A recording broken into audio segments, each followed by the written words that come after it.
नमस्कार. अक्षय तृतीया हा एक अत्यंत पवित्र आणि शुभ दिवस मानला जातो, ज्या दिवशी केलेले दान अक्षय, कधीही न संपणारे फळ देते. तथापि, या दिवशी काही विशिष्ट गोष्टींचे दान करणे किंवा खरेदी करणे टाळले पाहिजे, असे शास्त्र सांगते. अक्षय्य तृतीयेला दान करावयाच्या किंवा टाळावयाच्या प्रमुख गोष्टी खालीलप्रमाणे आहेत. काळे कपडे. अक्षय्य तृतीयेच्या दिवशी काळे कपडे दान करणे अशुभ मानले जाते.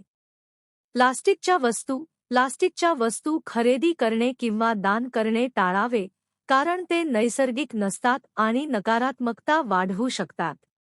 धारदार किंवा टोकदार वस्तू, चाकू, कात्री, सुरी यांसारख्या वस्तूंचे दान किंवा खरेदी टाळावी.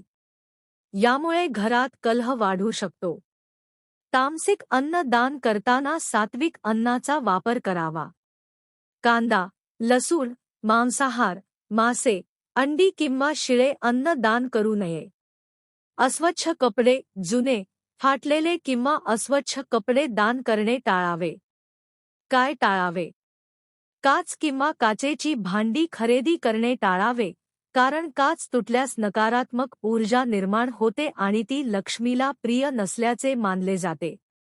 ही माहिती तुम्हाला कशी वाटली कमेंटमध्ये नक्की सांगा आणि चॅनलला लाईक, शेअर आणि सबस्क्राईब जरूर करा.